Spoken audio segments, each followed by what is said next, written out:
training meeting. This is a work session, so no official action will take place tonight. We will have a reading of the enabling ordinance for the park board tomorrow evening, so the next park board meeting will be one that you can contain official action. And tomorrow night the council will also be appointing the the members can choose their officers, so we will get the board organized tomorrow night. But for tonight it's a training session. We'll start with the Pledge of Allegiance. I pledge allegiance to the flag of the United States of America and to the republic for which it stands, one nation, under God, indivisible, with liberty and justice for all. So I'm simply sitting up here to facilitate this evening. You won't see me sitting in this position at your meetings as you go forward.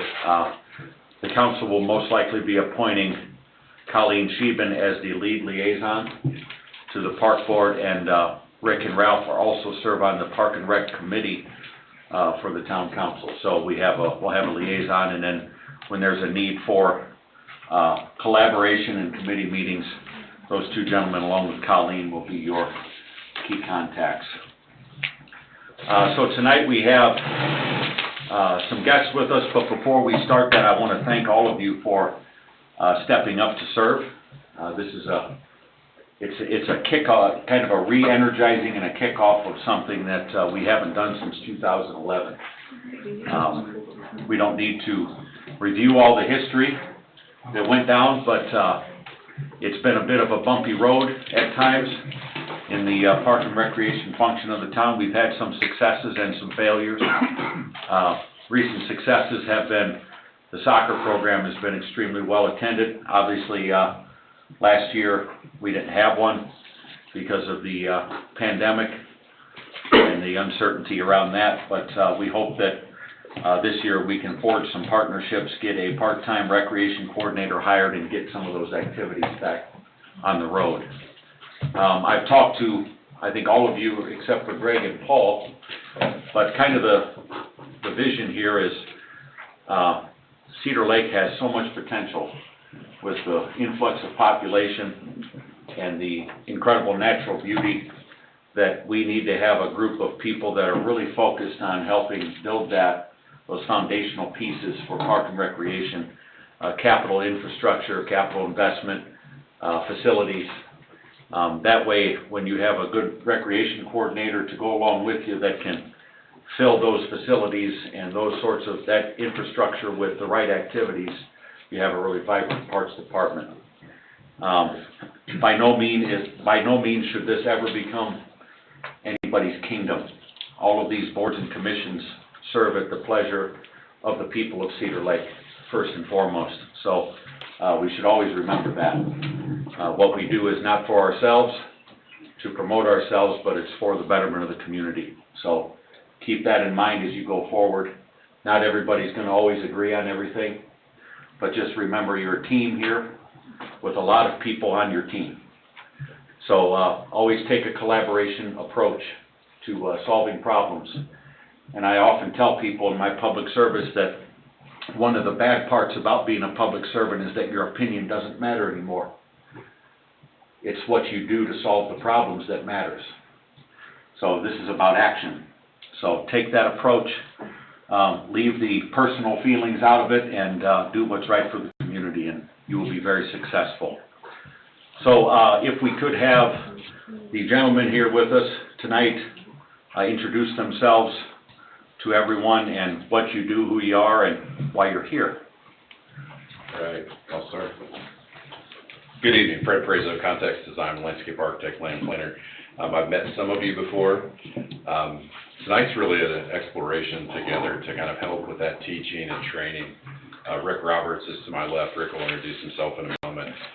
Can I interrupt you a second? I skipped over the roll call. We need to do that for the record. It's my first meeting I've ever ran. She gave you the eye, didn't she? Yeah. No, I just looked at the agenda and said, oh boy, people need to know who's here, so go ahead. Mr. Holstein, Present. Mr. Markwart, Here.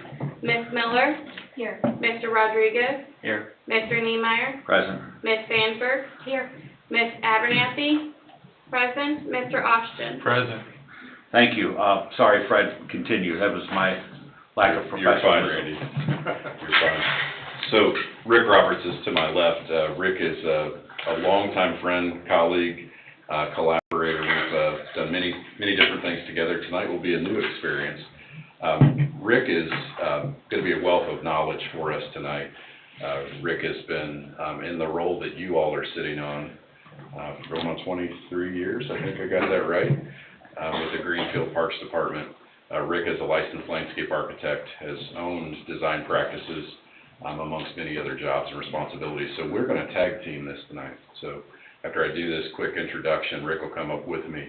I think what's most important from the document that I handed you is these are just bulleted topics that might be among the many questions and many subject matters that you all might have in mind. Tonight, and Randy, you mentioned this for a different reason, tonight is really crafted and shaped by you. That we're here to touch on as many topics as we can get to. And I think what Rick and I would like to do to get started is maybe hear from each of you quickly, what do you really need out of tonight to feel like you made that first stride? What kind of knowledge, what kind of information, what kind of motivation, what's compelling to you about the role that you're in? That'll help us kind of craft some of the talking points tonight. Who dare goes first? Who wants to step in? I'm Paul Rodriguez. Yeah, I think it would be good to get to go over the structure and kind of lay out what our duty to the town is, and kind of get some more detail around that. That would be real helpful. So tonight we also have our town attorney with us, and he handed to you, well, he handed to me at least did you hand the ordinance to everyone? I think we have it. Everybody has the ordinance. And within the ordinance is the Indiana code related to park board, so Dave will go over some of the legalities of those duties. And I think Fred could probably offer more of the tangibles that aren't the legalese, but things that you're actually going to be doing. Yeah. Jump in, the water's fine. My name is Dale Holstein, and, for me, I'd like to, and I have some of it, but I'd like to know what's in work presently prior to the founding of the board. I'd like to know what we have. I was given a photocopy of the town parks and found even myself a little bit flabbergasted that we had like 25 properties that are deemed parks or in-work parks. So I think for me to be able to function well, it would be very nice to know what exists. Obviously there's more, but for me, I think that's a good starting point. What do we have and what's in progress?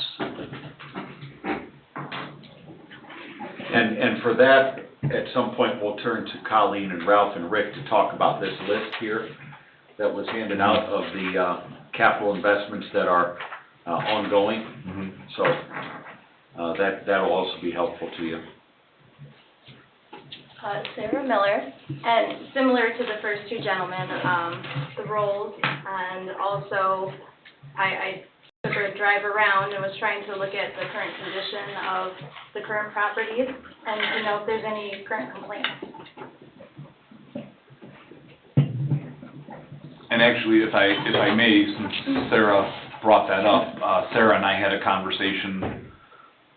That is something that, I've been told there's been some research as to what the community wants, but I can say that I've lived here since 2006 and I've never seen something like that, and I would like to explore the possibility of, even if it's as simple as a Google survey, whatever, ask the people that we're going to serve, what do they love about what exists and what do they want to see more of? And if there's a study like that out there, I'd like to see that too.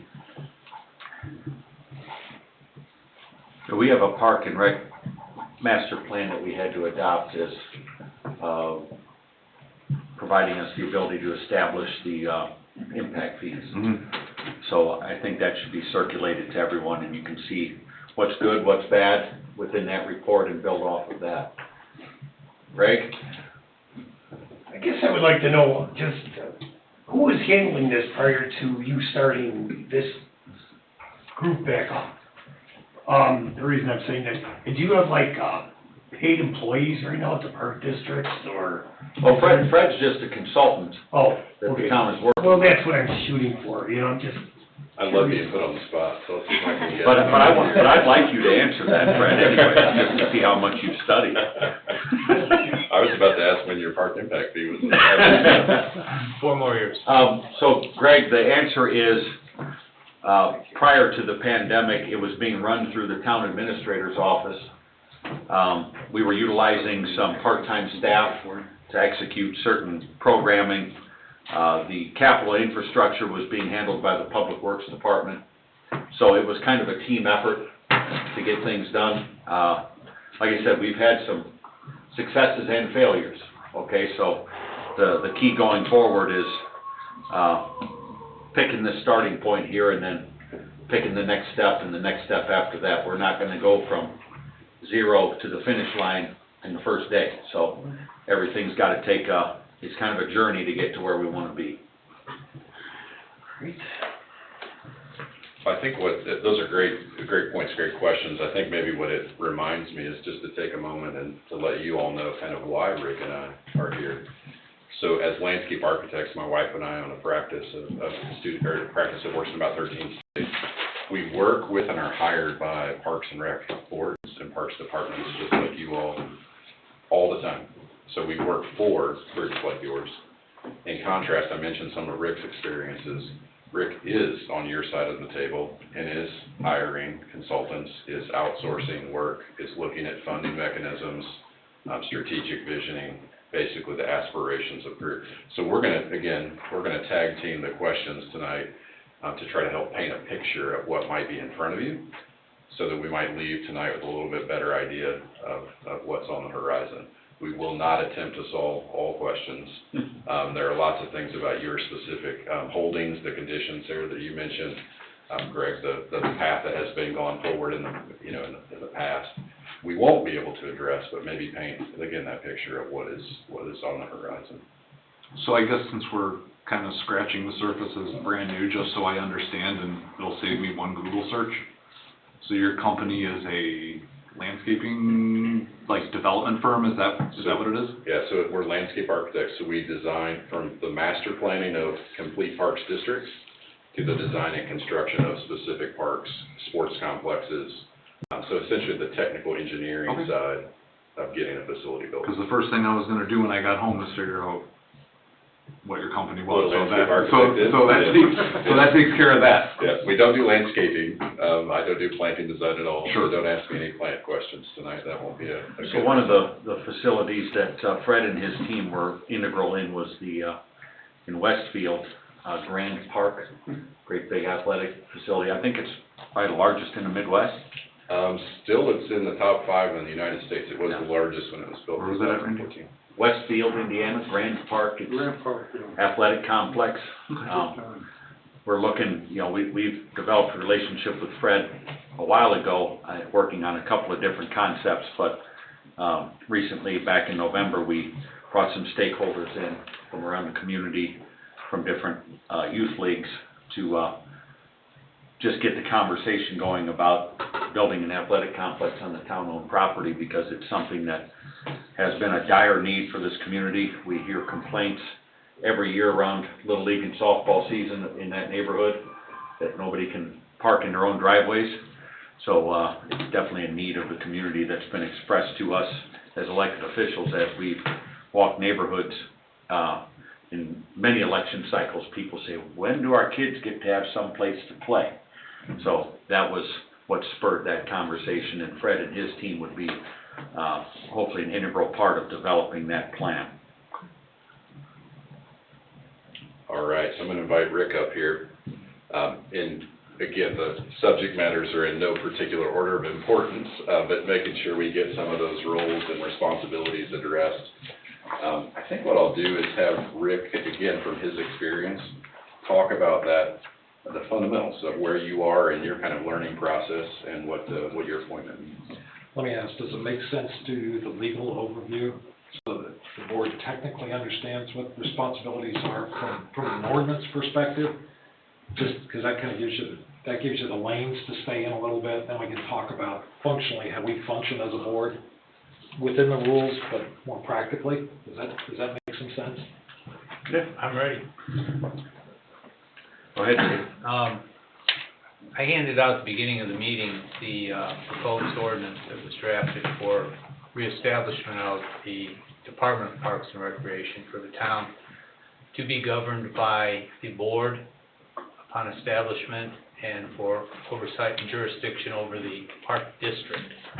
Those three things are really important. They start the statute, they describe what your role and what your parameters are, and kind of give you the lane, if you will, to be in. There are 45 subsections of this statute, Indiana Code 36-10-3. They're all important, but some bear direct resemblance and connection to us versus some of the others. This is really a board of directors type layout of duties, responsibilities, and the like. You are appointed here under the code by the town council as the appointing authority. No more than 2 of you may be with any political party. 2 more ex officio members may be appointed, 1 from each of the school districts, as deemed appropriate, or library district also. No more than 6 is what I count in the statute. Those ex officio voting members may vote. That's important. That means 4 to 6 of you will have voting authority over decision making that goes on. The powers and duties are nearly identical to what a board of directors of a corporation would have. You govern and oversee and handle the business of parks and recreation and services in our town.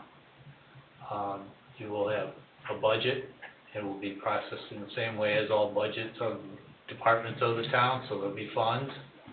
You have bonding authority, capital projects arise or are desired. There's a funding source by way of bonds. Remember, please always remember, the town council has the final word on that. They have to adopt an ordinance if you go to capital financing. But you will definitely have a budget. You cannot operate without one. And that may or may not include compensation for you. I leave that to the town council. There will be compensation for them. Okay. You heard it here first. We got some noise in the corner. So, let me give you a quick overview of bullets that I thought were important to you.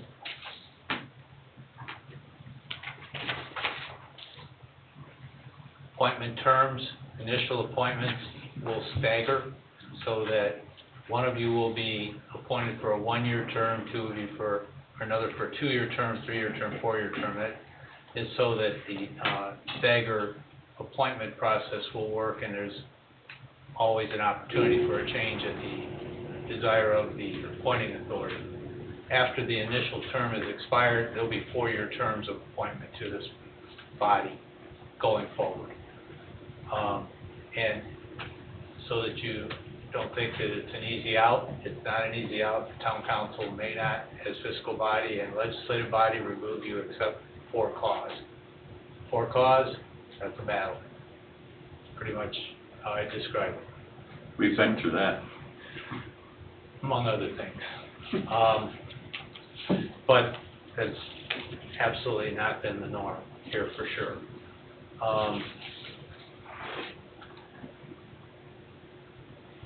The appointments need to take place within 90 days of the year, or first day in April annually. And the initial appointments also need to be done on or before April 1st. So starting the way we have here is a perfect starting point for terms of office.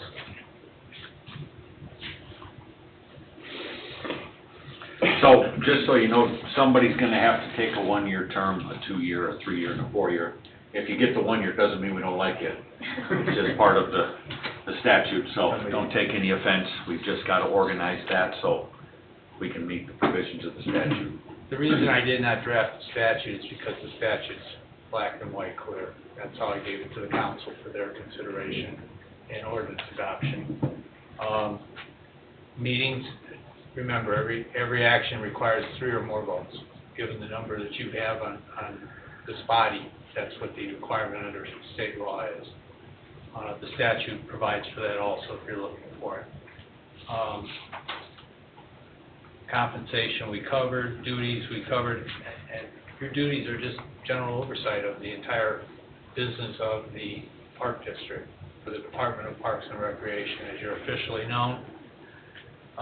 You have contracting authority, leasing authority, just like a board of directors. You're going to conduct business here. You are independent in the sense of your function within your jurisdiction, and in the context of what you do for Parks and Recreation activities, these general powers exist. There's an annual report required that would be made to the town council. I would suggest, and my counsel would be that it happen earlier in the year than the end of the year. It would be in context of budgeting, so that budget analysis could be made and the activities of budgeting can be considered in those funds. Sell or purchase property. That's how, for example, this property was purchased, or part of it.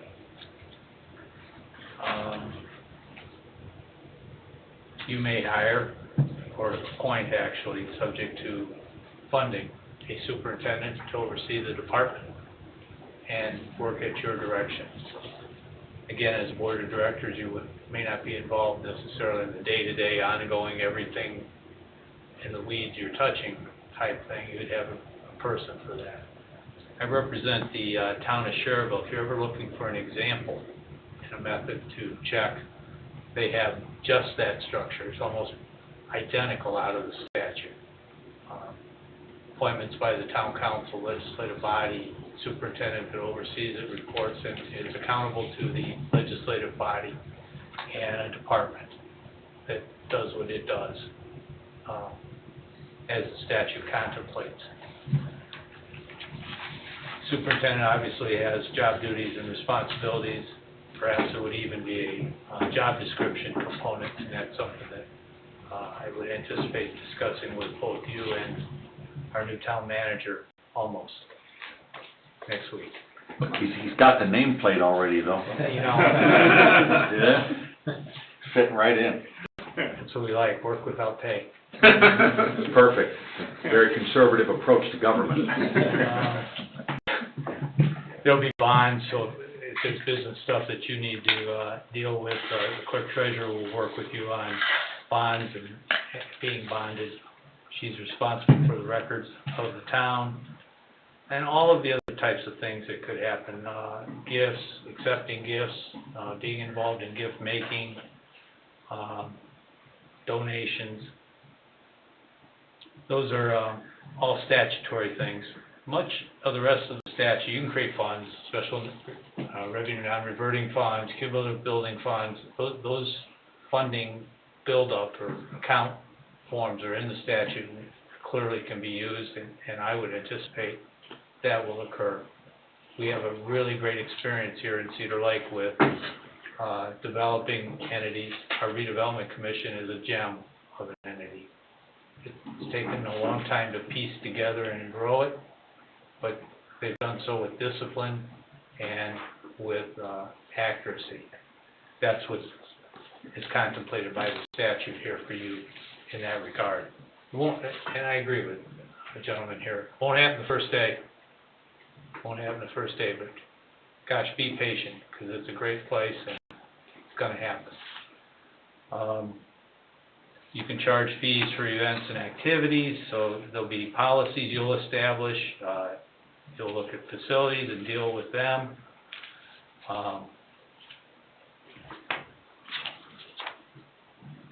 More things about money and funding and all that, that's in here. I think the important note on the money part of this is, you know, the operational budget is one thing. The other thing is if you issue debt for projects, that debt affects every other taxing entity within a cap. So whatever you issue in debt definitely has an effect on overall capacity of the community. So it's not like there's a gigantic blank checkbook in issuing debt, because all of it has to fit into that constitutional tax cap formula in the circuit breakers. So it's tricky, it takes a balance, and that's where the collaboration with the fiscal body is so important, is to make sure that there is shared vision in what debt is issued and when it's issued. So as we go through the process of completing projects, we're not getting one project done and basically canceling out the opportunity at another one. Well, and if your game plan develops to capital finance, purchase, development, improvement, or the like, our financial advisors will be involved with that. They're phenomenal. They're responsible for a lot of what you see when you drive around our town. And I'm planning on, once the next meeting is scheduled, is to actually have our financial advisors involved in that next meeting as part of the growth, so all of you can understand how the finances of this work, the cause and effect of everything. I think it's important to have that conversation as well. I have a quick question if I can interrupt you. So you mentioned impact fees a moment ago. Do those currently come to this board to appropriate those, or do those? They do not. We don't have a board. They go through the town council. Okay. This is the first board since 2011, Fred. Yep, I was just curious. We were just talking about that here offline. And that's the funding, the financing, bonds, revenue, that's all part of the balance of this. These are all the things that happen when you have a plan together and making decisions about where you're going. Then we look at financing options and methodologies and the parameters under which we have to or not have to do something. So that's the balance. But you have the entire thing. You have sections 1 through 45 inclusive. Reading state laws is fun, too. If you want to take a nap, just start reading. Well, I knew this afternoon when I was preparing Randy, it was going to be boring. One more person to introduce, sitting in the back there trying to hide, is Tim Jensen. Fred was hogging the mic, so Tim couldn't get up here. Pretty normal. You want me to turn it on or leave it off? Just mute it. Yes. Yeah. Hi, again, my name is Tim Jensen, president of the Veritas Group. We are a consultant that's been a part of your town here for the last couple of years. 2017. 2017 now, so 4 years or 5 years. Met Randy and a couple of your council members at a NAME conference, I think it was, several years ago. Have worked real hard to earn trust within your community. Look forward to working with the new town manager, worked with the last couple of town managers here. You're going to see me or one of my staff probably at almost every public meeting. We're here to help you. So if you guys have questions, our big role is to help communities get stuff done. So we want to help you take action, whatever that means. We can put you in the right spaces, in the right direction to do that. So when Randy asked me who can come talk about parks, Fred and I have been friends for 15 years. We've done a lot of projects together. But nobody knows more about parks than Fred, and when I called Fred, he goes, nobody knows more about parks than Rick. So, you got Parks and Rec here. I got Parks and Rick, sorry. Parks and but both of them here.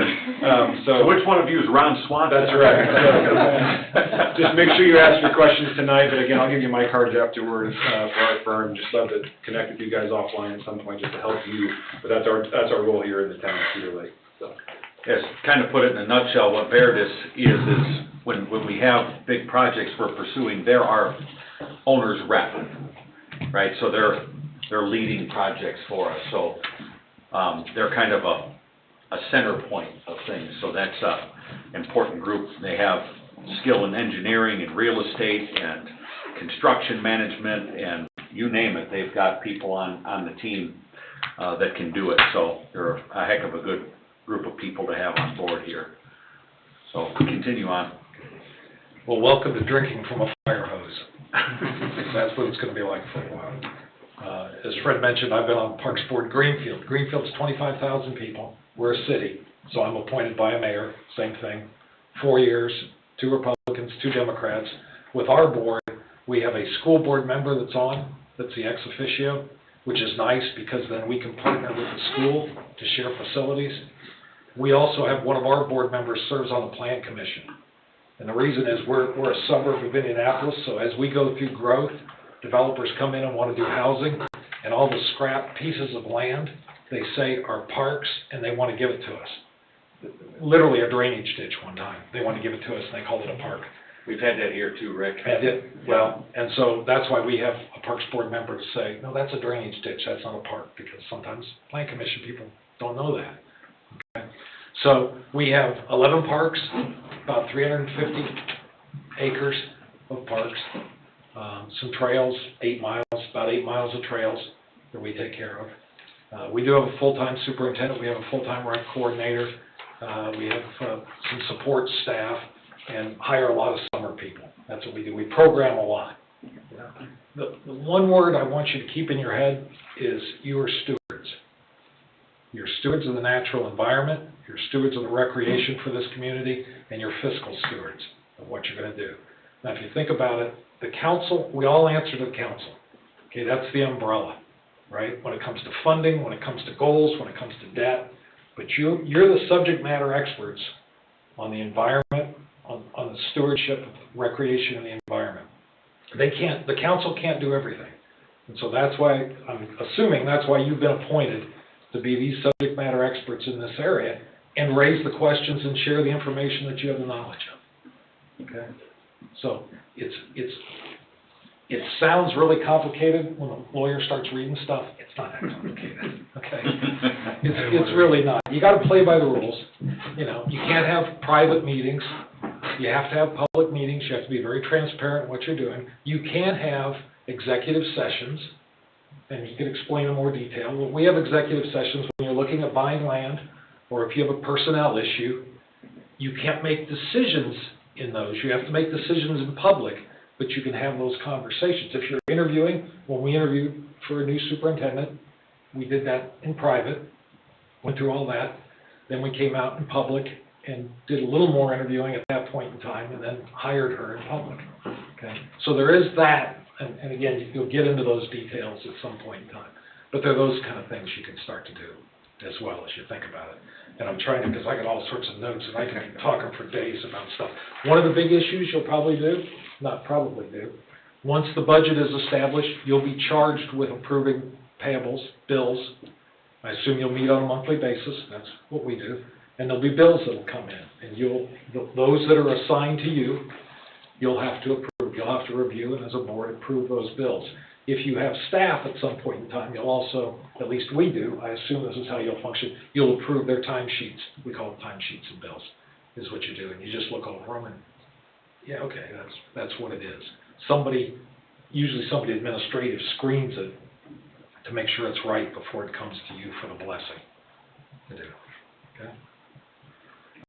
What else can I think about? You are independent in how you should think and how you should drive and how you should question, but you still need to keep a real close relationship with this committee and with council. We have a mayor, an elected mayor, and our director will meet with the mayor every week on what the objectives are, what the city wants. And then we as a board, we are invited to and usually do go to the council meetings when they're reviewing the budget annually. Our superintendent will present the budget, but we're there to provide support because we're representing the community. Okay? So we're there to provide any kind of backup or support. And then sometimes the mayor will just call us and say, okay, I know this is your area of interest. You know, mine's the built construction because I'm a landscape architect. So I know this is your area of interest. What do you think we ought to be doing? What are you talking to people about? I'm curious about your master plan. You mentioned you have a master plan impact. How old's your master plan? You know how old? We just updated it. When was it, Dave? 2017? Okay. And I think wasn't it more recent than that we reestablished a new park impact fee where we had to update it? Yeah. It might have been 2021. Yeah, 2020 or 21. Okay, good. In-house or out-of-house, or how did that get developed? The plan? The one we had done and where we established the The impact fee. first impact fee was 2012, so that was kind of the foundational one. We Okay. just kind of amended from there. Okay, very good. That's critical. And while I'll share why a master plan is critical, is it gives us a roadmap for what to do for the next 4 years. And we're pretty religious about updating ours, because Dale, you asked about, is there a survey out there? Do we know what the public wants? That's what part of the master plan is. You engage, whether you do it in public meetings like this, whether you do it through online surveys, whether you do it in Zoom, but you're engaging with public, saying, what's important to the community? What's the community want? And then you rank that from a priority standpoint, then that helps you drive the impact fee. And the impact fee, how ours is set up is that, I'll explain it simple because I'm a simple person, okay? If somebody moves into the community, I've lived in Greenfield since 1986, so I've been paying taxes all along to make the parks nice, okay? He moves in tomorrow, he uses the park immediately that I've been paying into since 1986. So the idea of the impact fee is he's got to pay a little bit because I've made a really nice park for him, okay? So the impact fee is built into new housing that comes into our community. And I will share, we're going through a lot of growth. Our impact fee's been over $1 million 2 or 3 times in the last 10 years. But we've used it to build. I think we're north of about $500,000 a year right now in collections, somewhere in that ballpark. It's been pretty good the last 2 years. Yeah, we issued 394 new home permits. And again, that origin is from like new housing permits? Yes. Is that what it is? Yes. So you're not actually collecting anything? The developer is charged that fee, Okay, and then he's not absorbing that. okay. It's being Yeah, passed on. sure. But what it does is then, from your master plan, in our master plan, the top 3 things the community wanted were trails, more parkland, and picnic shelters. That was how our community voted. So we can spend that impact fee money on those top 3 things. So we've been buying parkland, we just put in a trail connecting 2 of our parks, and we've updated a couple of picnic shelters. Okay, so your community will be different. Whatever your community wants, that's what will drive how that money is spent. And it's a godsend. Our mayor, our current mayor, has come in, and he's the first time since I've been on the board. He gets the fact that parks are economic development tools for communities. People will look at, when I used to consult around the country on this kind of stuff, they look at parks and they look at schools. When you're moving to a community, parks are becoming as important. We don't have mountains here, right? So what can you create? And it's parks. You can create trails, sports programs, things for families to do that become an incentive that's the kind of community I want to live in. And our mayor has enjoyed that for the last 7 years and has put money into our budget to allow us to grow and build and do things that we wanted to do.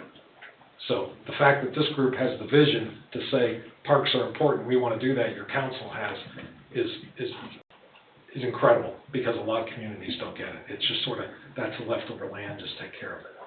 And you're sounding, you want to help drive the future of this organization, this community, which is really good, and should be very exciting to all of you to do.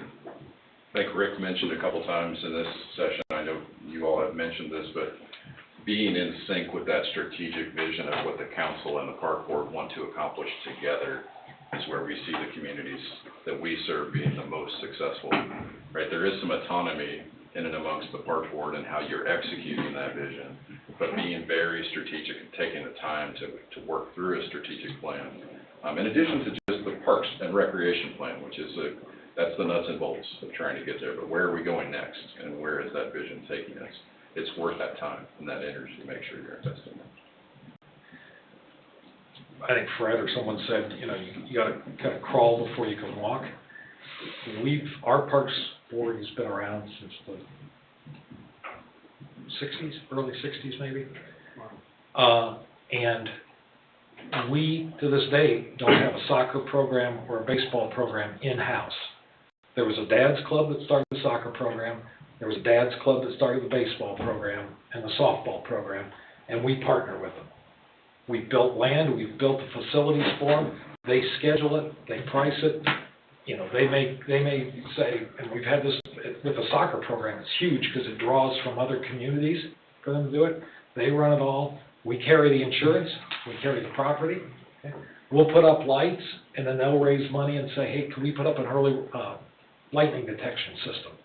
So the Dad's Club paid for a lightning detection system that we put on our lights, so we can, whatever the warning, I don't know how many miles it is, but it goes off.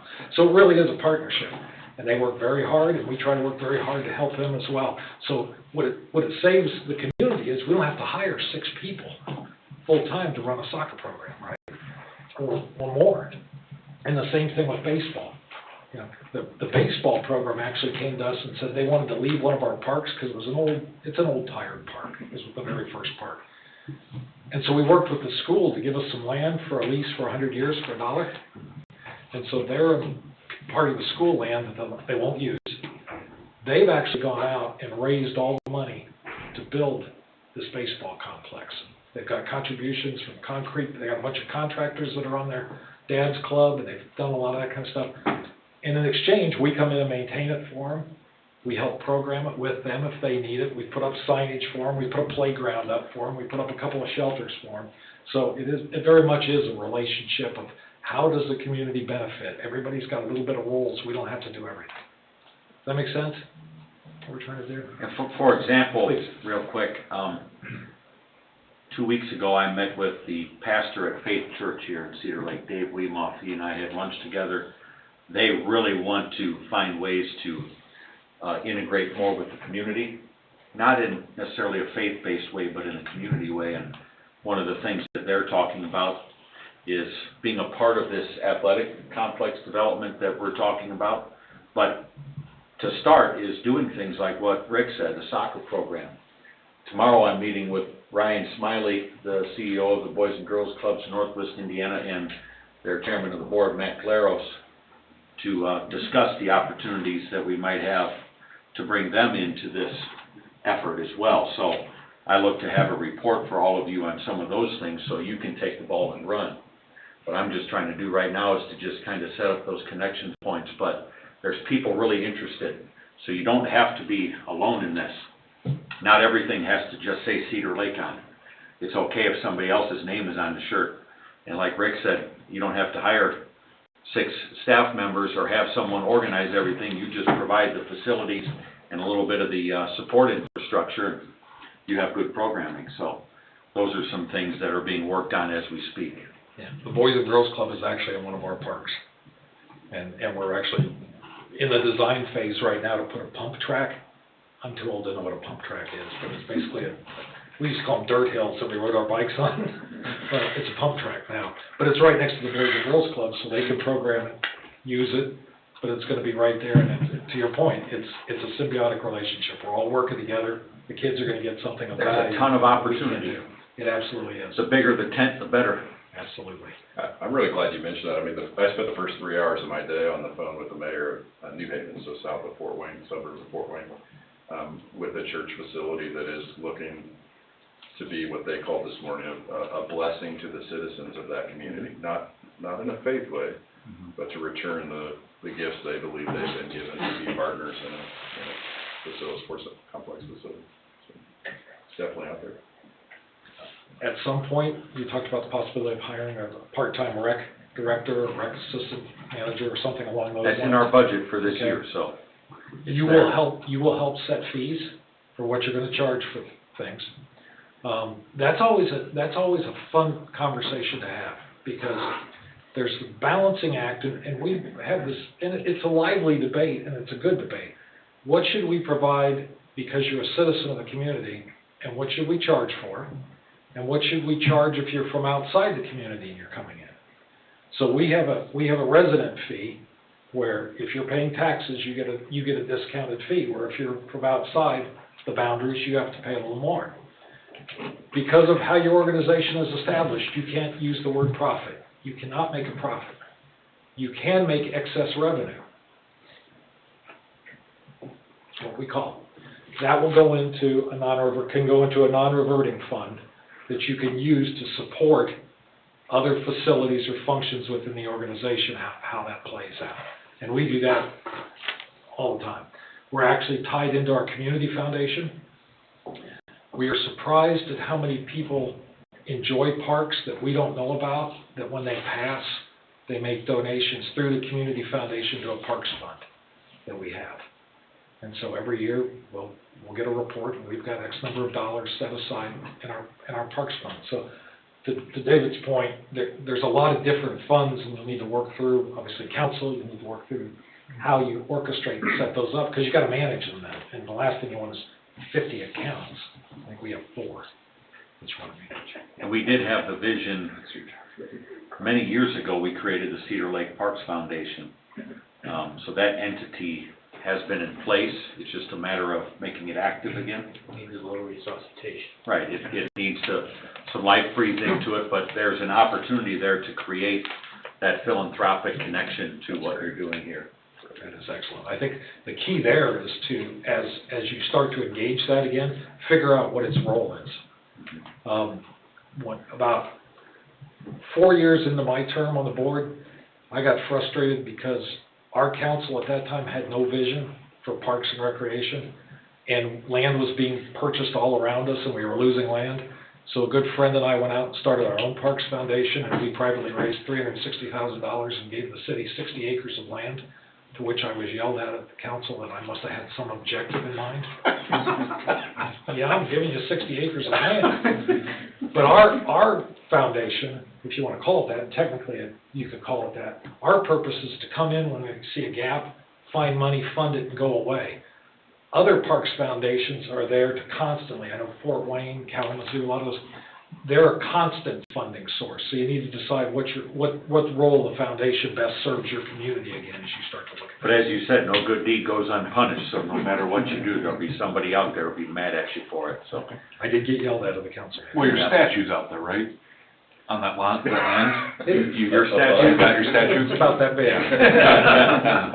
I will share, public meeting, but I will share, I always made my kids go to public meetings when they were little to see the process. I thought they should. So my youngest was sitting in the back in his pajamas, and he was about 7 years old, and one of the ladies who was a council member looks at me and goes, "What's in it?" Literally, "What's in it for you?" As I was trying to give her 60 acres of land.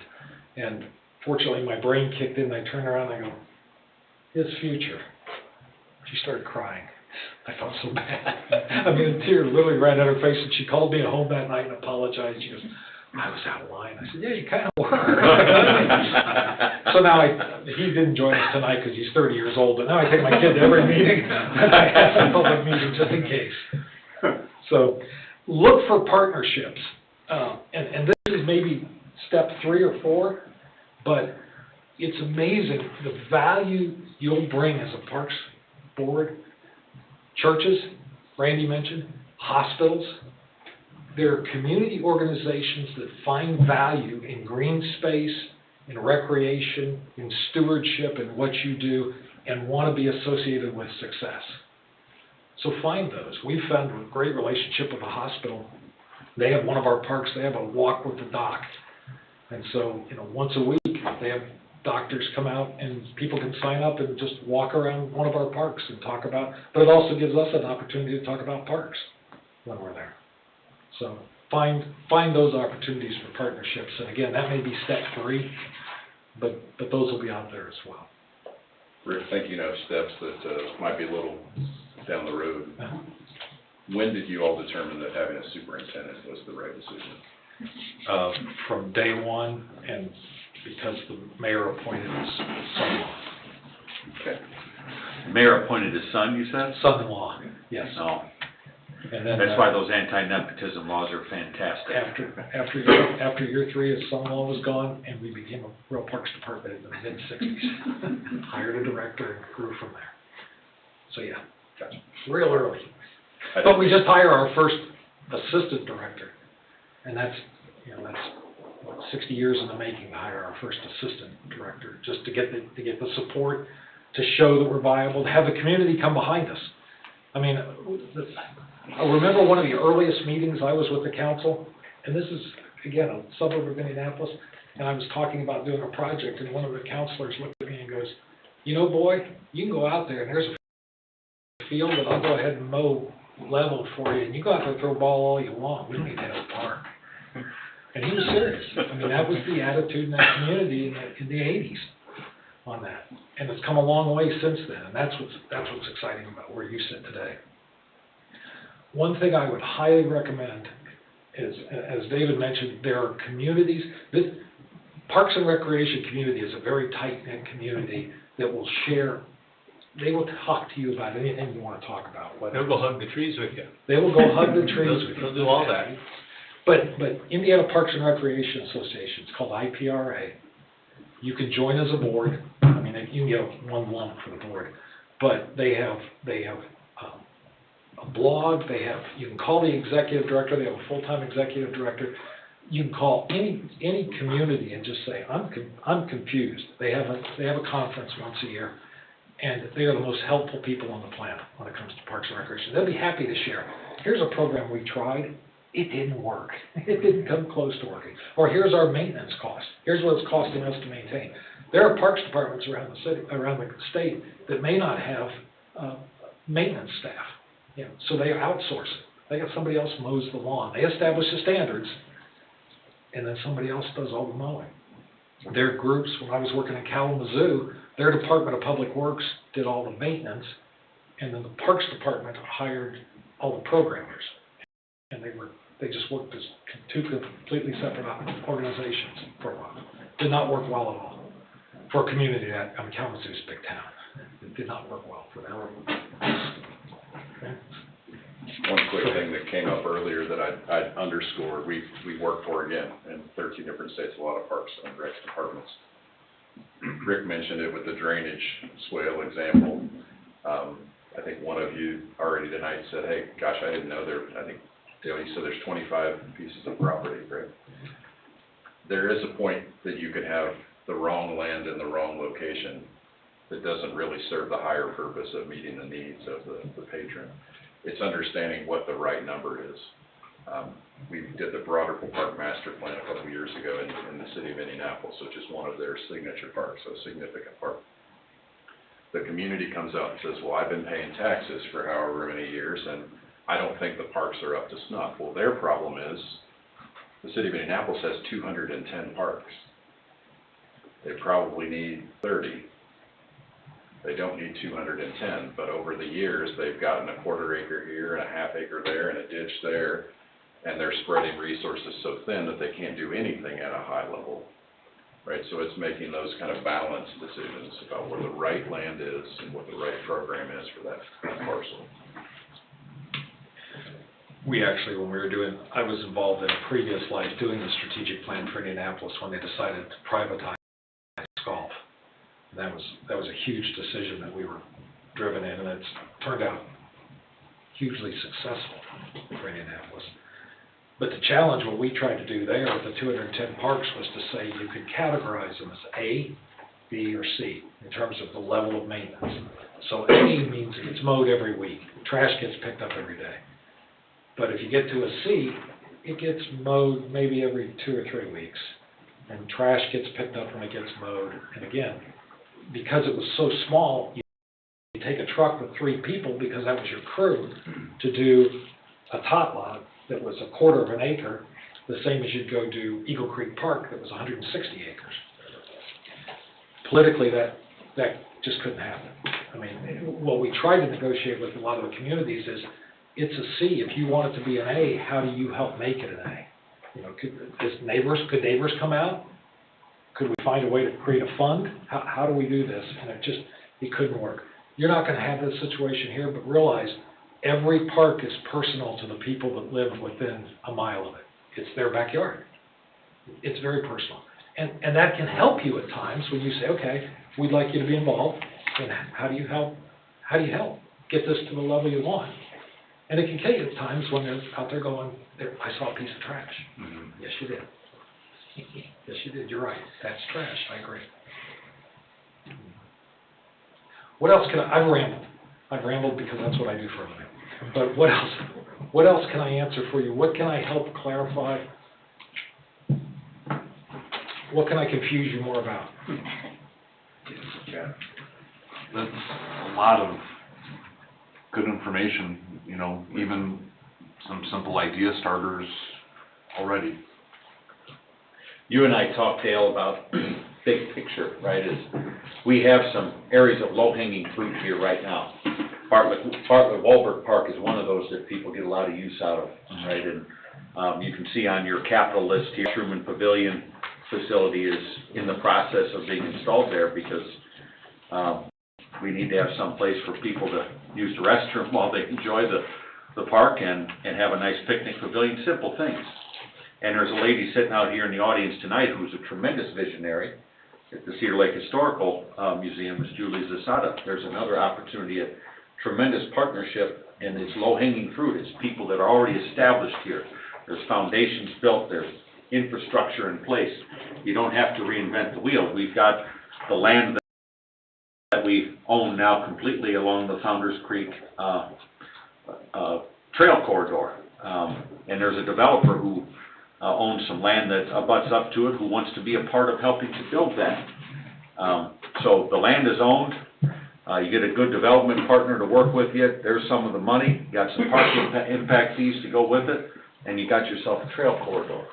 So there are things here that you don't have to start from scratch, and you can really gain some momentum and build a brand and start those philanthropic efforts off of some of that low-hanging fruit that's there that can show that you are a group that's focused on success and meeting the community needs. So I hope you take that opportunity to learn about it and work with our staff and our consultants here to figure out how to make all those pieces connect. If I may, and if anyone else has any questions, feel free, but since I have you here, and it's fresh in my head, somewhere in this talk you said something about partnerships with schools. So, I guess, and I don't know, I'll admit just recently I started paying more attention to the council meetings, and I noticed that was brought up. We weren't exciting enough for you before, Dale? Well, you know, there's only so many things I can pay attention to, you know? But you're not missing. There was something brought up, I remember, by a resident about, and I think, correct me if I'm wrong, Randy, but it was like Hanover's tennis courts, and why couldn't the public use those? And there was some discussion back and forth. Yeah, I remember that meeting. Just so, while it's in my notepad here, I mean, how do you make things like that work? How do you make, you know, private school, or I'd say private property accessible to the general public? I mean, is there like set boundaries, balance? How do you guys make that work? Well, it's the public schools. I say private, but I mean... Yeah. It's a challenge, and I'll tell you and we've stubbed our toes as many times as we've won, because the school built a brand new pool, and we're like, great, we're in all these meetings, our staff's in all these meetings, we're gonna be able to do it. The school kids, the swimmer kids, start at 6 o'clock in the morning with practice, and they've got that pool filled. So we tried to do an aerobic exercise program where you just come in and walk against, you know, we could be there at 4 o'clock in the morning. I mean, it wasn't bad, but it was almost that. What we've found where we can partner best is in open green space. Is there space that we can work out a lease? We actually have a piece of property that adjoined the high school, that it's wooded because it's got a covenant on it that it has to stay wooded, and it's 2 acres or 3 acres. It's a tiny little parcel, but there's a covenant on it. Well, it became an area where there was lots of bad things happening in it because it was wooded and you couldn't see into it. So the school said, okay, look, if you can let us have a 100-year lease for $1 for that, we'll come in and kind of cut out some of the scrub and we'll monitor it because it's right next to our school.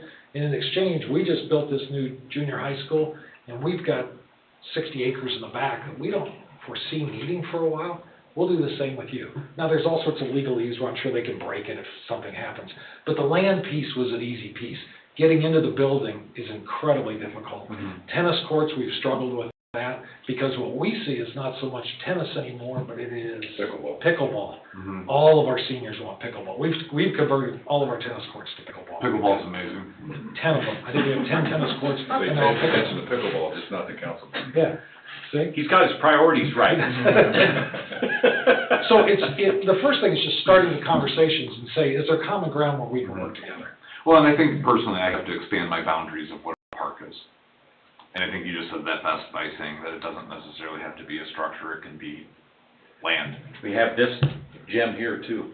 That's why I mentioned Julie, because they have tremendous vision to incorporate a lot of things into this here too. So we've got a few things that you guys can start with and build a tremendous amount of momentum. And I hope you take that opportunity to focus on what's here and build from that before you get lost in the weeds on some things, because it's easy to kind of get off the path and start pursuing the small things rather than, like he said, 210 parks in Indy. You can't use all of them, right? And so if we do a few things really well, then you can build off of that. Yeah, I would encourage you getting your master plan and reading through that, because that's going to give you kind of a trajectory of what the community thought when that was put together last. So that's going to give you some kind of gut feel of what's out there and what people want. The other thing I should have mentioned is by having a current master plan filed with the state, that makes you eligible for land and water conservation funds, which is a grants program. The land and water conservation money comes from offshore drilling fees. Okay? It was always a political hot potato. I think it was 2 years ago, Congress finally said it will be funded at $900 million a year. They finally drew a line in the sand and said it's going to be permanently funded. So $900 million a year of royalties from offshore drilling goes into that, and that's for Parks and Recreation National.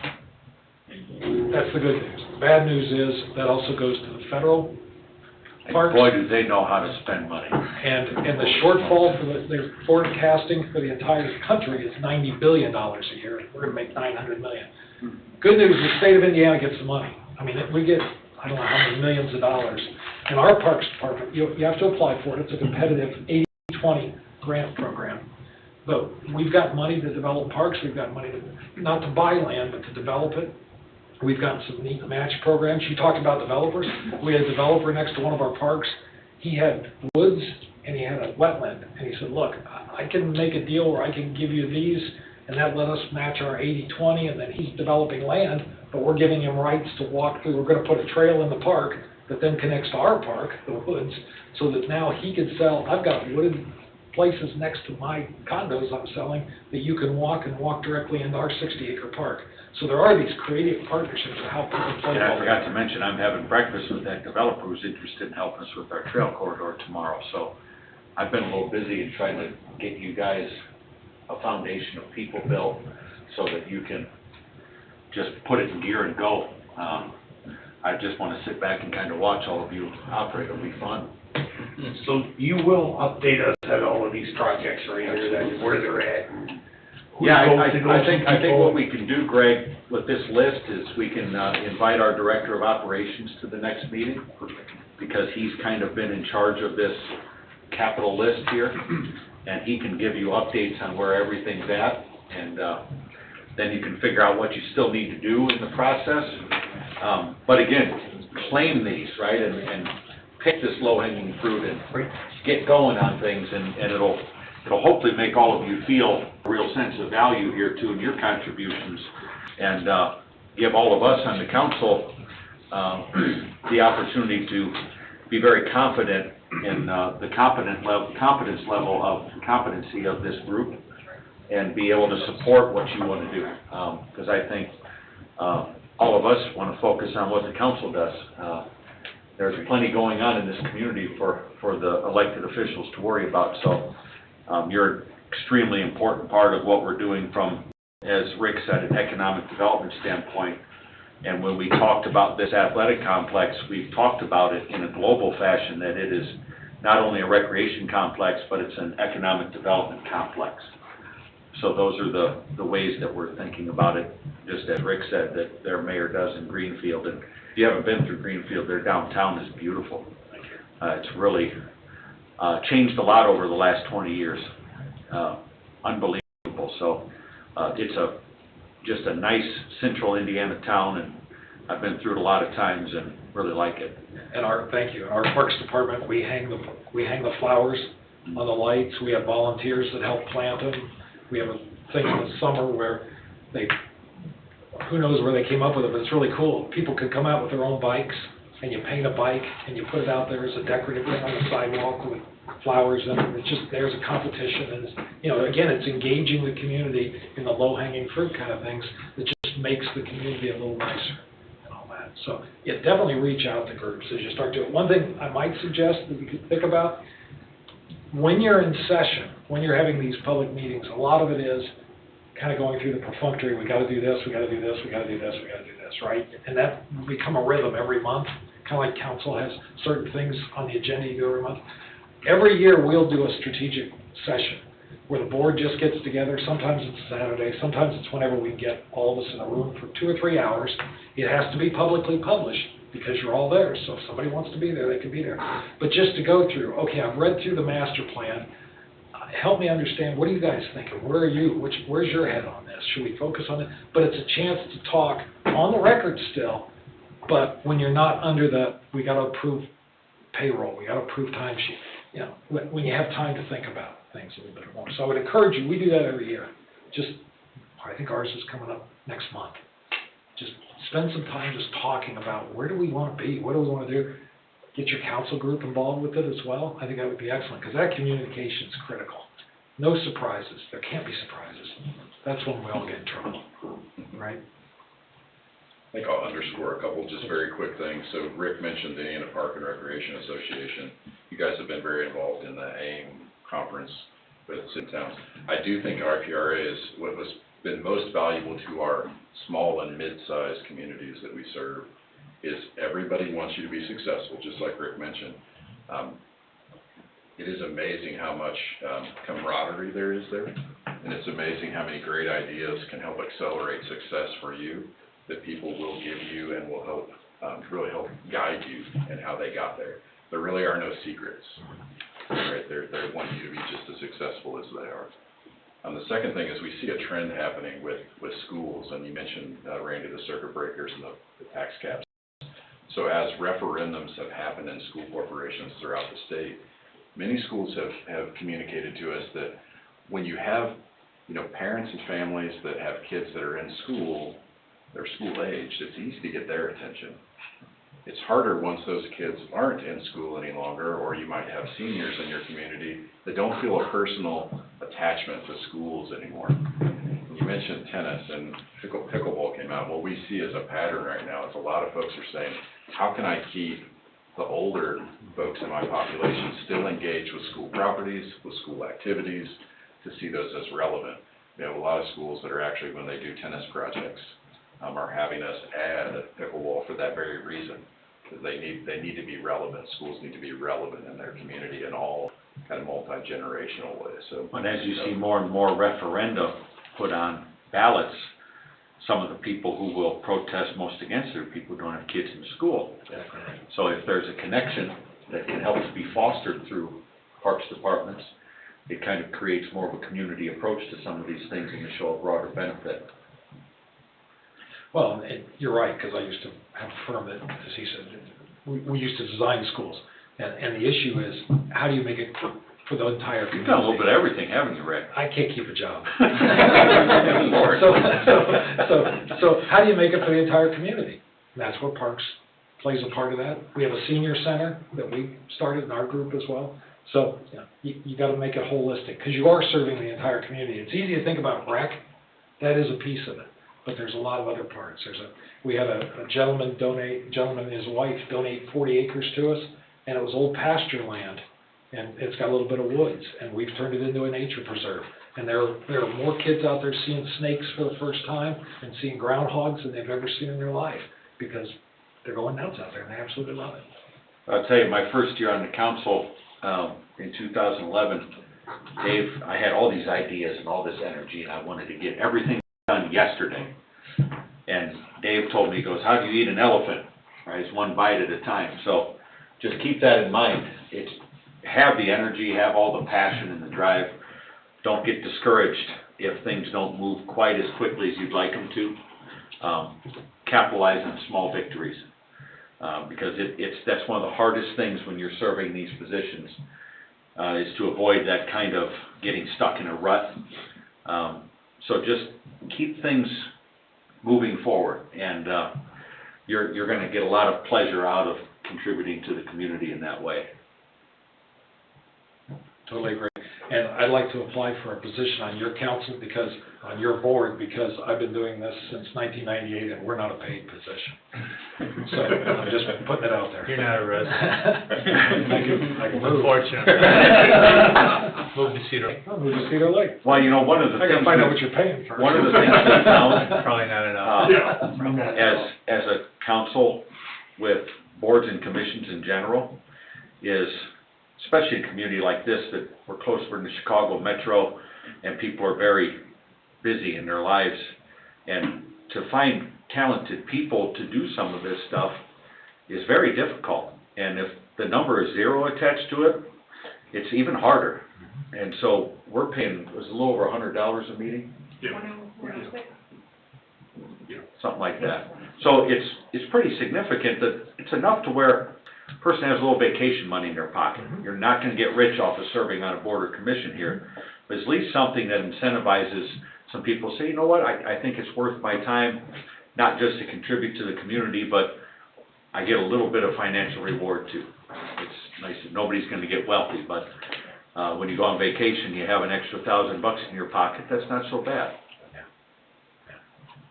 Absolutely. Is there anything else I can answer today? And you have Fred's contact, so just reach out. I'm happy, as he said, it's just, we all share information. We're not competing.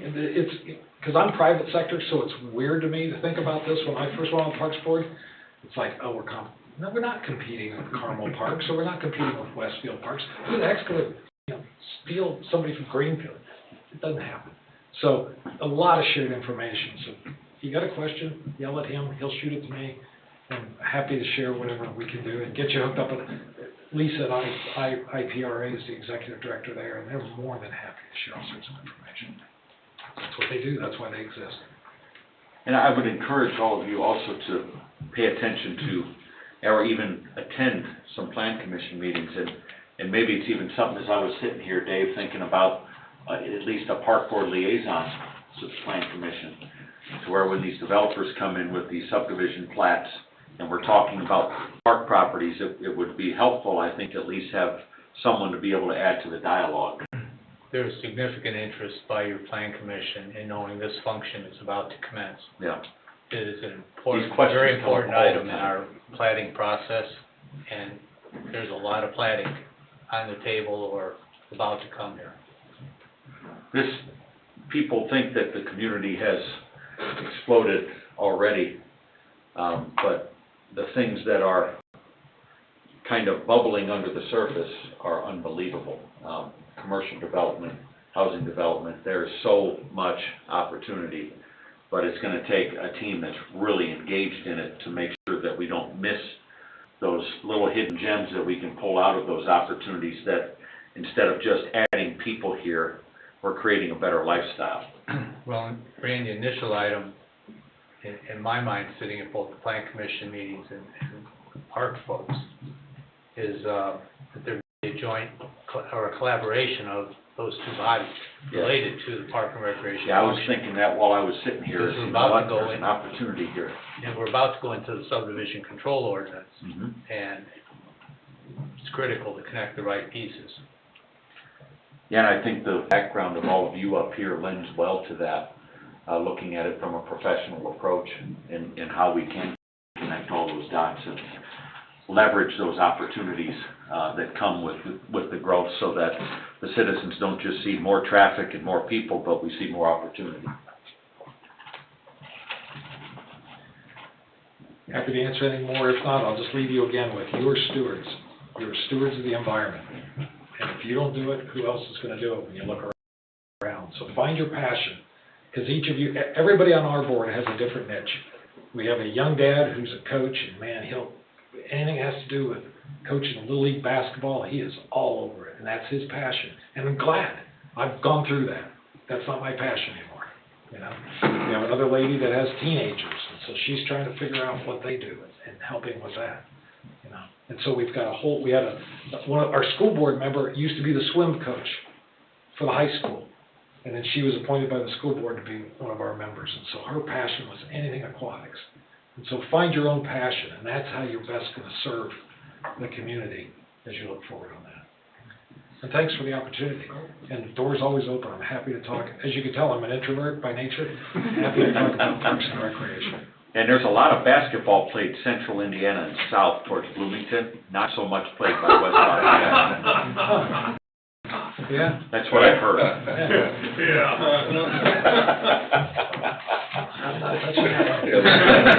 I had to throw that in, Tim.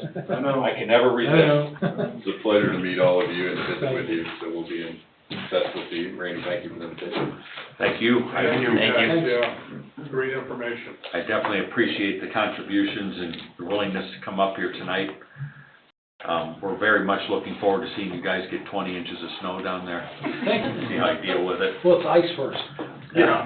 Oh, you're getting a little ice We're first? getting a half inch of ice. That's a before we joy. get the snow. Yeah. We're very excited. Real pleasure. So, open floor here to any of you. Questions, comments, ideas. What are some things in the next meeting when it gets scheduled? Obviously, I want to have financial advisor here, director of operations, and be able to start to put together those pieces for you. But what are some other things that you think you need to help to get started? I think there's a lot, there's a lot coming at us at once, and fortunately and unfortunately, there was an existing park board that we're stepping into, and we don't have anyone on the board that's saying, okay, this is how we do everything, and this is what we're doing. Paul. Yeah, and so it's clean slate, so whatever the town can help us with, like you said, bringing the financial advisor and the director of operations to say, this is what's on, this is where we need direction, and that'll help, yeah, going forward, for sure. Agreed. I think this list helps just even to see what, small items are, but I think, and I'm sure this all comes in time, but you're asking, so I'm answering, I'd like to see what this sportsplex is. I'd like to see, that's obviously gonna be. There's nothing to see at the moment. Well, so there you have it. It's very much in the foundational parts of it. So, until we really take a look at how to seed that financially, there's really no step to take until you decide, okay, this is what we're gonna do. You work with, like I say, there were people from Cedar Lake softball, Cedar Lake Little League, football, basketball. I mean, there's a lot of interest in something like that could be a massive, not just recreation opportunity, but, the talk is there about creating this partnership between Cedar Lake, St. John, and Crown Point, where when you bring these national tournaments and you have 3 sites where you can house games and people, and obviously that creates opportunities for lodging and restaurants and service industries around those sorts of developments. So the sportsplex then, just because I didn't know where it's at, it's just conversation. There hasn't been paperwork. It's a vision. It's a vision. It's a crazy vision that I threw out there in a council meeting because I've heard so many times when I've knocked on doors in this community about that. That's been one of the common themes. While there's not an official survey on that, I can just tell you from talking to thousands of people over 12 years that's been a real common thread, is we want our kids to be able to grow up here and play here, and wearing that Cedar Lake name on a sports league creates some of that civic pride too. And community pride, sure. Yeah. For sure. So, go ahead, Sarah. I was curious if there's ever been talk about a community center, not just sports themed. Well, you're talking about it now, so there is. That would be something I would be interested in. We have what you that could do. Monastery Woods clubhouse that was kind of a smaller vision of, well, maybe it could become something like that. When Monastery Golf Course closed down and was sold to a developer, the town was able to keep the clubhouse. And we've used it to rent out for weddings and birthday parties and graduations. And it's been pretty successful, but I think you're on to something there too, as a community center. I mean, these are great ideas. So you're talking about it now, Sarah, but I'll warn you one thing: in these boards and commissions, when you raise your hand, you own it. Well, I think it's interesting, the buzz in the small group of people that I've told about this, and Sarah and I, again, talked about this a little bit. I had a little old lady in my neighborhood tell me, you know what, I'd like a place to go play cards, or, you know, she mentioned senior, like, yoga, you know, and immediately I thought of the gazebo back there. Well, we actually You know. have, Don't we have yoga or something? Yeah, we have- we have the programming. It's every Tuesday. So obviously there's a messaging thing there, at least with her, you know, who knows? I mean, people don't know if they don't ask, but she Right. threw it out there, and I says, hey, That's that's, actually at the Cedar Lake Clubhouse. Yeah. Kim DeFrancisco. see, I'll just have to let her know. Every Tuesday, Thursday. But I mean, still, you know, that's, as a parent, I gotta think beyond kids, and I think we have to think beyond kids, and, you know. It's easy to get stuck in your lane, so Yeah. to speak, but the key is the big picture here, is it's a whole community. And, you're not gonna make everybody happy though, I'll tell you that. No matter what you do, there's gonna be a few people out there wanting you to fail. So, just be aware of that, don't let it discourage you. We have that all the time. That's part of public service, and it's okay. So, any other ideas, questions, comments? In the future, who do we point them to? Is it is that Well, determined tomorrow? Our town manager, Chris, is obviously going to be working kind of as our CEO of the town council. So Chris's office will be a good point of contact, and Margaret's the administrative assistant. And then with the financial, Jen is our clerk treasurer, so you have a team right there with 3 people. And then Colleen as kind of the lead liaison of the council to create these connection points that you need to make sure that the direction you're headed is, one, feasible and desirable. So, but again, we don't want to stifle your creativity either. So I don't think anybody on the council wants to try and pull you around by a string. It's you guys have to be able to dive into this and participate, put your energy and passion and skill into it. What are you thinking? I'm thinking out loud here right now, so we need to put together a meeting schedule for this group. Right, so I don't have the master meeting schedule in front of me right now.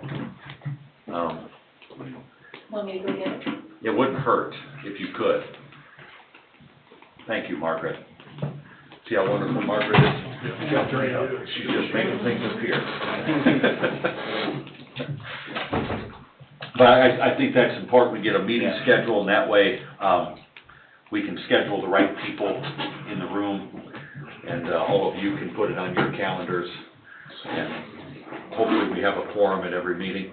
Well, I'll be the one that would obviously, I'm always more complicated because that's life, but I don't know, if you do every third Thursday. That's, is Tuesday to be, third Thursday is stormwater, I think, right? Well, I guess my point is because of my schedule as a firefighter. Right. I work every third day, so if you say every third Thursday, I can guarantee you. Bring an ambulance on down, Dale. Yeah. You're welcome to come. Yeah. So, you know, that would be my only request, is that, I mean, I will be a guaranteed miss 1 out of every 3 meetings because of my career. So if there's no regulation that says it has to be a set day every month, I'd like to be here as often as possible.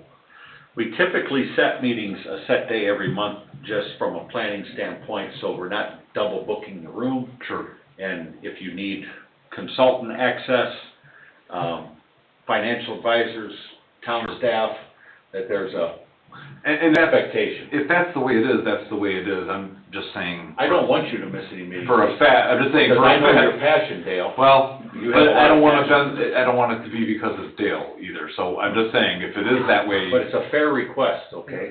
Don't think that that's an unfair request. The reason it is that way is because of, in many respects, legal notices and the requirements we have to post these meetings. Sure. But there, That's why it ends up on a calendar and. but there can be some fluidity from Absolutely. meeting to meeting. That if you, let's say a meeting's coming up next month, that you know you're gonna miss, and you work with your other park board members, and they say, hey, okay, we're gonna switch to this day, the meeting room is open. and you communicate that to town staff, it can be properly advertised, you can absolutely do that. So- And Randy, also the way things are going right now, he could zoom into that meeting. I gotta watch it when I'm on Oh, city time.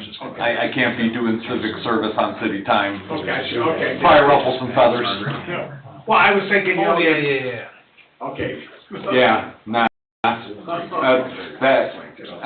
I'm gonna, yeah, no. Okay.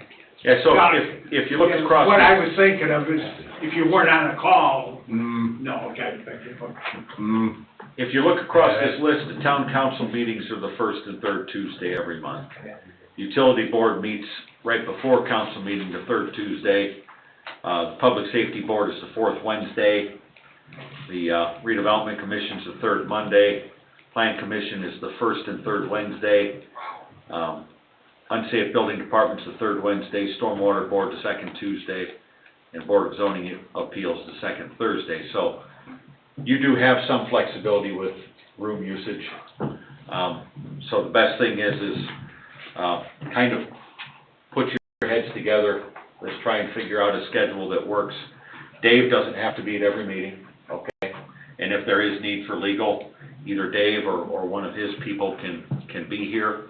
Again, it's going to be, we're at the starting point. We're taking the first step, so I want you guys to review this schedule and figure out what might be the best overall day to plan it, but then if there needs to be a little fluidity, Dale, don't be afraid to ask, okay? well, and again, I mean, I don't know how everyone else's schedules are, but I mean, as long as I don't get my shift changed at the firehouse, I can tell you when I'm working in 2045. Well, Paul works banquet hours. I'm available most of the time. So just for your, I mean, that's my only stipulation, because if it's every certain day, I'm gonna miss. Usually, like if, Tuesdays and Wednesdays are bad for me. usually the last, the only meeting right now in the fourth week of a month is the public safety board. So if you plan it for the fourth week of a month, somewhere in there, other than, he's got bad Tuesdays and Wednesdays, but other than that, Wednesday public safety meeting, you're gonna have the room. Sure. In that fourth week. So that would be my suggestion. Well, I'll do it anyway, I'll just make arrangements, but it'll be better if they, we'll work. Well, that's something we can work active in the Eagles, right? Yes. Yeah, so I mean, people have their things. This isn't a full-time job. No, If but it's it gonna was, be a fun job. it should be fun. Sure. So I would suggest looking at the fourth week of every month as your target, and then you can kind of tune in from there. That's something we could probably email back and forth, right? Well, the fourth week of the month also plays into the schedule of the town council. If you are sending information along or requests Send or the whatever, first week of the the month following for week they're meeting, meeting, right behind your meeting, Yeah. which is strategic, really. Yeah, and also usually in the fourth week of the month, most councils don't have a lot of activity, and where if you need legal consultation, you need other consultation, you have a little more access to it. So I think that I would probably consider that week as being a good one. That way, like Dave said, we could also, if there's something that the council needs to take action on, and you have an item prepared, we're ready to act on it. So that's something, I mean, you can email back and forth. Obviously, you can't make decisions unless it's in a public meeting as the final say on the use of the meeting room and the schedule. So give us your input, and we will at least set a template, okay? And then if you guys need to deviate from that, obviously, based on schedules, obviously, it just has to be communicated with me notice. So you don't need to feel like you're the odd guy out there. Should we just say the fourth Monday, since that'll be a month from now, and. Well, again, if we say it's the fourth Monday, I'm gonna miss one out of every three. But again, We gotta put it on the schedule. Yeah, We so gotta why get don't, it I mean, that would actually, I understand what you're saying now, sorry. Yeah, on those third meetings, just communicate And with then we your, can just shift it your to colleagues here. a If you gotta Thursday shift or it whatever to we a gotta Thursday, then you shift it to a Thursday. Yeah, I think that's something I could probably make work. I would prefer not on Monday because I go to school board meetings on the fourth Monday. Okay, Other than that. that's fine, any other day, that's fine, yeah. We'll figure it out. That's something we can figure out. But I like the thought of fourth week if it comes right before a council meeting, because then our ideas of a fresh topic coming right over to them. Then we can really be the model of smooth and efficient government. Or something like that. At least it sounds good, Rick. Well, these are baby hurdles. Let's figure out our Yep. schedule, and then we'll learn Yep. everything else along Minor the way, stuff. you know? If you guys have nothing else, I'll go to public comment. If anybody out in the public has any comments, ideas, step on up, your name and address, please, for the record. I just have so, everybody's email is their first name dot, last name, and that's it, right? Yep. So if I wanna get a hold of any of them, I can just, Yeah, I'd be Randy.Niemeyer, CedarLakeIN.org. done deal. That's simple. And I'll get you my number, and I'm sure we can share phone numbers too. So, My email? My name, Randy.Niemeyer. So it's Randy? Randy.Niemeyer at CedarLakeIN.org.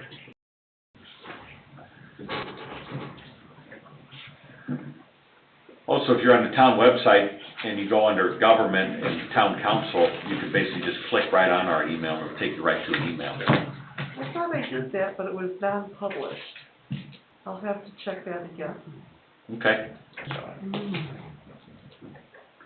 Thought it was odd that it would be non-published, so. No, I'm pretty reachable. My cell number's online too, so I don't hide. Okay. Rick, you were rubbing your beard, you had some, Just that it was unpublished, I thought it was interesting. no.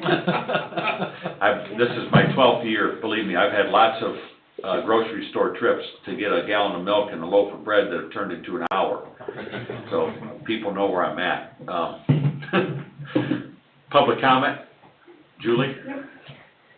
I am Julie Sada, 9430 West 135th Place here in Cedar Lake. I've lived here since 2004, but my primary role that you guys are going to get to know me very well for is that I'm the executive director at the Cedar Lake Historical Association. So whether or not you're aware, we have a 75-year lease with the town. So we lease the building from them, we take care of it and do all the programming out of it, and they're our landlords. So we're programming right here in your, I think, largest park in the community. So we have a lot of things scheduled. Once you guys get your sea legs under you, I would like to meet with someone just to kind of give you all the background on us. We've had a couple of really tremendous growth years, and we want to make sure that we're partnering with you as we go forward. Communication needs to be paramount because, again, we're literally in your park, right? So we want you to know what we're doing, and we want to be partnered with you on these activities and events. We have a lot of ideas and dreams and visions too, so we just want to make sure that we're working together as you get started so that you're aware of what we're trying to do. Any questions for me, though, about the museum or anything? Do you all know that there's a museum in town? Yeah. You guys were hosting the gala in August, right? Was that We had a speakeasy summer party, yes. Yeah. That was awesome. I don't know if you saw the steamboat last summer, but we're responsible for the steamboat, That was and that will be awesome. That coming was back again this cool. year. And another big thing for us is we were just approved to host the Smithsonian Institute exhibit. So here in Cedar Lake, we are going to have a piece of the Smithsonian in our community for 6 weeks this year. So That's awesome. a lot of really incredible things are happening, and we want to make sure, like I said, that you're fully aware, get you on our mailing list so that you're receiving our communication. You already get them. So that you're receiving our communications and you know what's going on Step ahead, Greg. and when we can partner and all that. So, okay? Yeah, You're I'll welcome. tell you though, get to know Julie. She is extremely bright and driven, and the vision that they have is unbelievable. I've told people that I used to go in that museum and it was like a collection of antiques, right? And now it's like a real living museum. You walk in there, it's a total experience of the history of Cedar Lake. So the way that it's changed and what they've done is a great example of where you started from and where you are now are two totally different places, but it took a whole bunch of work to get there. So don't be discouraged by little defeats too. That's all part of the growth process, but Julie's a great reference for that, and I'm sure that she would offer you whatever help she could in helping you fulfill your role here. She's been awesome to work with for the town. It's a quasi-community center already. I mean, that's how you need to think of it. we're a nonprofit, and by definition, a nonprofit is for the benefit of the community. So we're all volunteers over there, including myself. And so we fully understand the challenges of what, the town's up against to get their park board and their parks department up and running again, because we've had to do same types of things. She volunteers like 40 or 50 hours a week at least. 50 days. Yeah. We don't talk about that. It's awesome. So again, welcome to your role. Thank you. Any other public comment, Charlotte?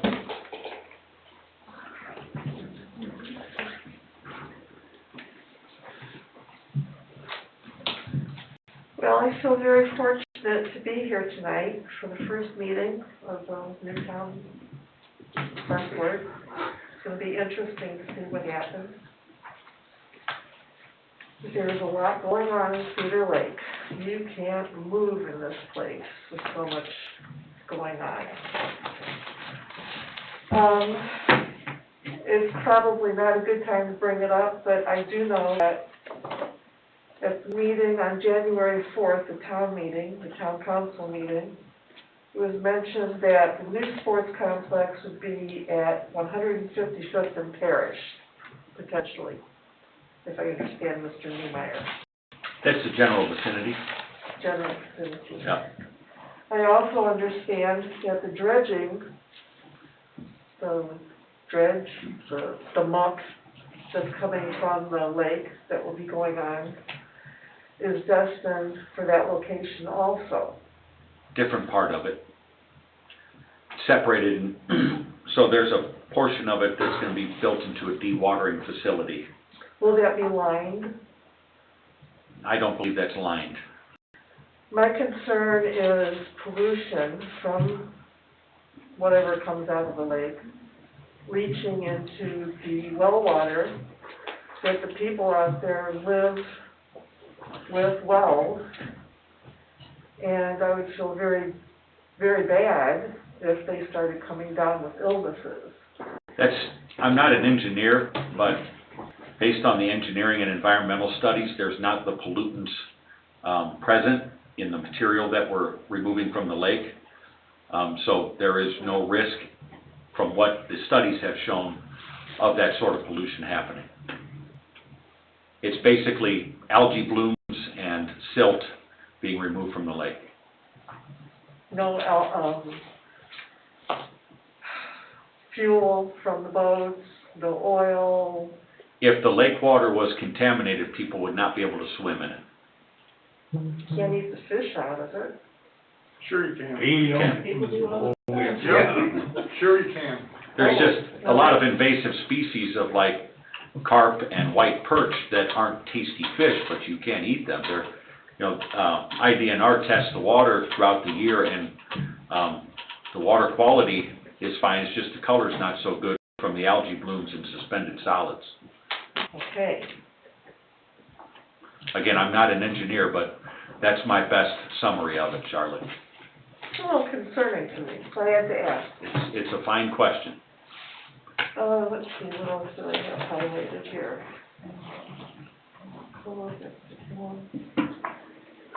Keep talking about the stakeholders in the sports complex. I assume that you're talking about the So that word basically means that people that would derive a direct benefit from the building of something like that. If you have a sports league, you're a stakeholder in youth athletics, right? So things like Little League and softball and basketball and football, those would all be considered community stakeholders in those different sections. Okay, that's great. Let's see, the other thing that, Rick, you are a font of information. And I have to tell you, if anyone's not familiar with my site on Nextdoor,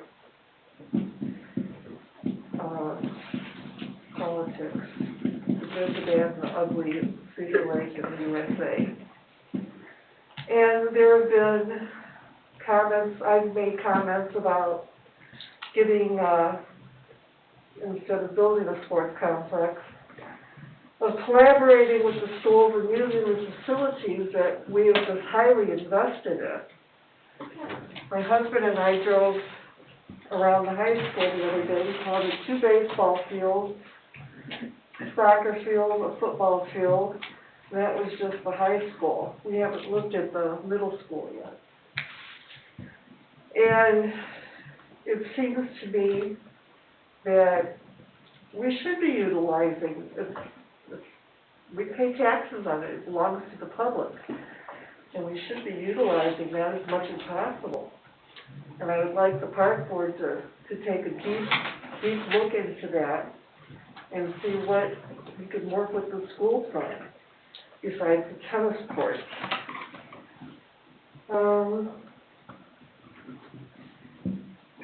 Over. I can look that up.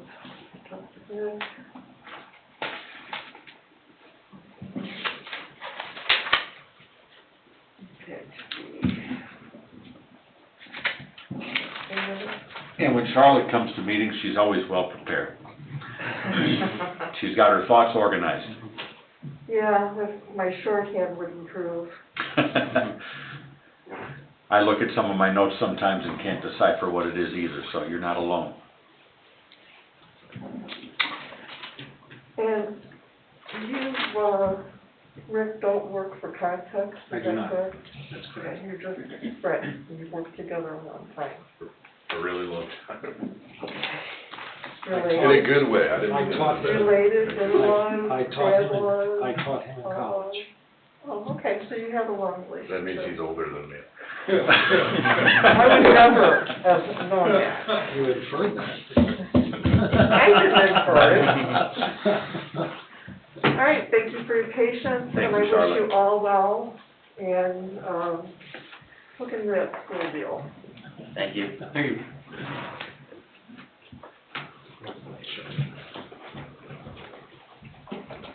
Good evening, There's my name another- is Tom Corey. Another Purdue shirt. Oh, yeah? What, did you hear about Indiana University's library? It burnt down, did you hear that? No. They lost both books, one wasn't colored in yet. Very well done. Nice play. Thank you. Ma'am, to stress your thing, I used to be an assistant superintendent for a school corporation in Northwest Indiana. And many years before I got to that place, when you're talking about a collaboration between schools and community, what happened is that a parent brought their child to the playground, and the child was playing, and of course, those things were aged, playgrounds are aged for certain children. Unfortunately, the child fell off and died with a head trauma. So that a lot of times, like when you have a community collaboration like this, there's a lot of liability risk that's involved. That's something that I did from experience. But I just wanted to address that because my experience through my education. But just a quick question. First meeting here, new resident within the last year and a half here at least at Cedar Lake. What is the timeline? And if you guys don't have that, I'm fine, I'll sit down, but what's the timeline of things like your 1 year, 2 year, 5 year, 10-year plan on the parks and recreations? Like the master plan? Yes. I meant to ask, where can we get a copy of that? The public. Yeah, it's all public record, so, Margaret, if we could circulate that, maybe post that online as well, have Cliff look it up. I've reached out to Tagi to see if we can get an electronic version of that, Okay. to post it. Yeah. Yes, sir. So as soon as we can get an electronic version, we'll just post it online. You can click on it, download it, and it'll be yours. Excellent. Well, thank you very much. We'll make it simple. All right. Any other public comment? Public comment? Okay, anybody online? No, Ashley? sir. Okay. Well, I appreciate again the park board, new park board members, and you'll be made official tomorrow evening. And look forward to working with all of you. I probably will attend your next meeting as well, and then after that, you'll see me as needed.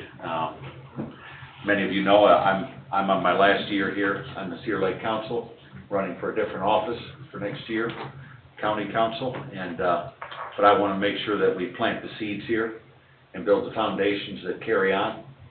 None of the seats that we occupy belong to any of us, So these are all temporary positions, and the idea is to contribute at as high a level as we can and leave it for the next person in a better shape than what we found it. So I'm confident that all of you will be able to do that very well. So thank you again for your service. This meeting's adjourned.